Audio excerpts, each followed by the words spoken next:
Buenas noches. Good evening, everybody. Thank you for being here. I want to thank my dear friend. And when we say this sometimes in Congress, we don't mean it, but I do. My dear, dear friend, Lizzie Fletcher. She makes us all so proud. Give her a hand, please. And I want to thank Governor Gretchen Whitmer for joining us tonight. She knows how to win tough fights. And I really want to thank my colleague and friend, your Congresswoman, Veronica Escobar, your State Senator, Cesar Blanco, for hosting us in their beautiful city, and to Beto O'Rourke for his years of service.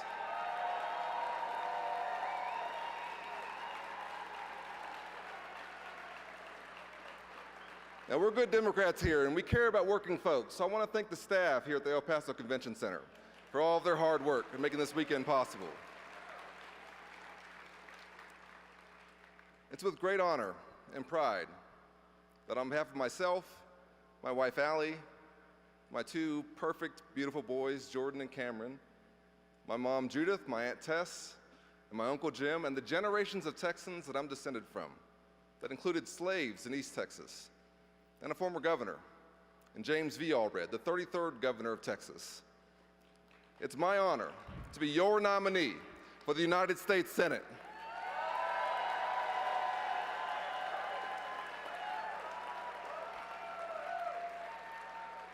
I know that a story like mine is only possible in Texas, a state that was once a country, a state that was once in the grips of Jim Crow and that produced the president who ended it, a state that produced the Speaker of the House that ushered in the New Deal, and the first black congresswoman from the South, Barbara Jordan.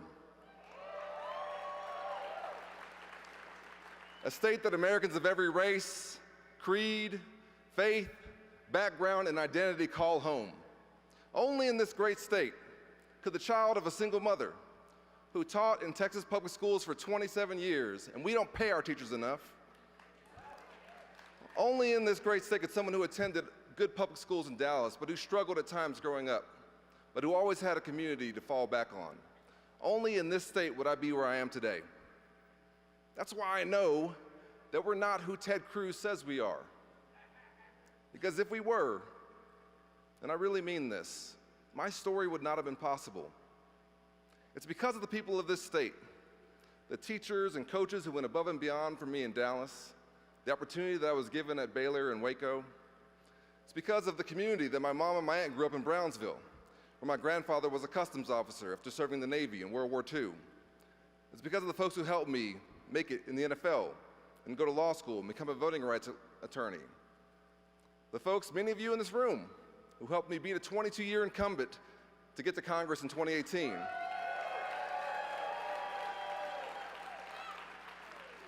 It's because of this great state and the people in it that I stand before you now as our nominee.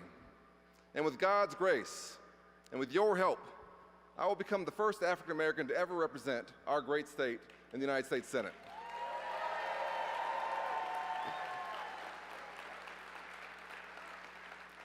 Now listen, we all know who Ted Cruz is.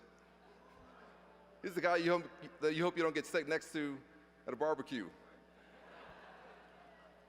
When I was in the NFL, we had a word for guys like Ted. We called them me guys.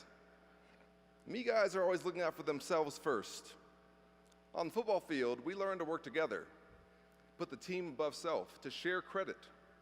But when there's a me guy on the team, it makes everybody worse.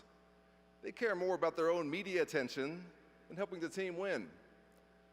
Unfortunately, Washington, D.C. is full of me guys. But no one, and I know this from my 6 years now in Congress, no one is more self-serving, more disconnected from Texans' needs than Ted Cruz. Ted Cruz is the ultimate me guy. This is a guy who spends hundreds of hours podcasting because he thinks the sound of his own voice is more important than doing the work for Texas families. When we voted to bring high-tech manufacturing jobs back home, Ted said no. Now, billions of dollars are coming to our state to create thousands of Texas jobs, and there's Ted, trying to take credit, Textbook me guy behavior. We voted to lower the cost of prescription drugs for seniors and cap the cost of insulin at $35 a month. There was Ted, voting no. You think the $500,000 he's taken from Big Pharma had anything to do with that? It's hard enough to retire with dignity in this country. But if Ted Cruz gets his way, he'll raise the retirement age and cut Social Security and Medicare. It'll be a nightmare for our seniors who've paid into these programs all their lives. And when the lights went out in the energy capital of the world, only a me guy would think it's okay to fly down to the Ritz-Carlton in Cancun. That's not my Texas. In my Texas, we believe that we is more powerful than me. It's woven through all of our founding documents. Jefferson wrote, "We hold these truths to be self-evident." The Constitution begins, "We the people," in order to form a more perfect union. Lincoln reminded us that we are not enemies. After the ravages of the Civil War, that we are not enemies, but friends. Faith leaders and domestic workers and students braved fire hoses and dogs to tell the world, "We shall overcome." And more recently, millions have been inspired to say, "Yes, we can. Sí se puede." And we don't have to be embarrassed by our senator. We can get a new one. And that's what this is all about. That's what this is all about. It's about the women in the panhandle standing up to billionaires who want to ban travel on local roads to access an abortion. And they're winning, by the way. It's about the Border Patrol agents I met here in El Paso who confided in me that they're worried about the morale and mental health within their ranks because of the challenges of combating complex fentanyl trafficking, as well as record surges of migrants, all while managing the vital cross-border trade with Mexico. It's about the Republican in Waco who told me that she'd never supported a Democrat before, but she's supporting me because she's worried about our democracy.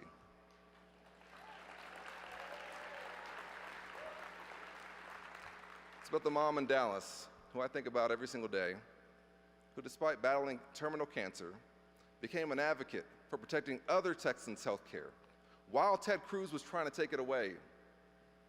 It's about the grandmas I meet at church in Houston, who come up to me and they grab me by the hand. They tell me, "I'm praying for you.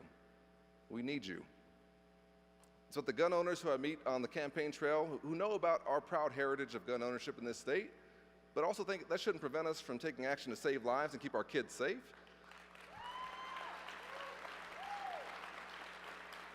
It's about the working mom in Arlington who I met who told me she's paying $5,000 a month for her arthritis medication, and she needs relief now.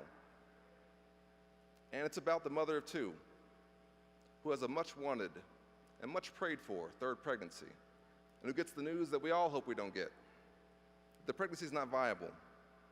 The baby's not gonna make it. And she now has to make one of the most heartbreaking decisions that any person will ever be faced with. And because of extremists like Ted Cruz, she can't get the care that she needs close to home. So she has to flee our state under threat of criminal prosecution. That's not my Texas. In my Texas, we believe in freedom. We believe in the freedom to make your own health care decisions, including access to an abortion. We believe in the fundamental promise that if you work hard and play by the rules, you should be able to take care of your family, buy a home, join a union, send your kids off to school, and retire with dignity. In my Texas, we don't run to Cancun when the lights go out. We run to help our neighbors. In my Texas, we know that we can secure the border without resorting to cruel and dangerous stunts. And in my Texas, we know that I am my brother's keeper. I am my sister's keeper. If there's a Texan who doesn't have health insurance because our leaders have refused to expand Medicaid, if there's a child who's sitting in one of our public schools that's underfunded, who can't reach her potential, if someone's working full-time, but minimum wage isn't enough for them to take care of their family, that hurts all of us as Texans. I've got two boys, they're 3 and 5, they're 5th-generation Texans, and I will never stop fighting for their future and for the Texas that I know we can be.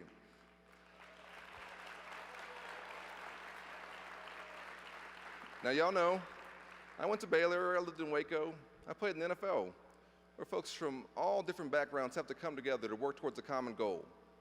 I know who we are as Texans. I know we have political differences, but we have more that unites us as Texans than divides us. And that's something that Ted Cruz will never understand.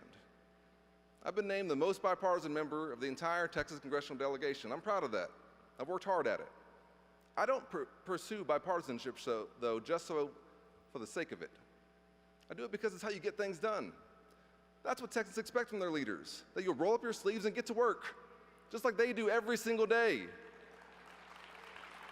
And in this election, we have a choice between the ultimate me guy and somebody who will work for all 30 million of us.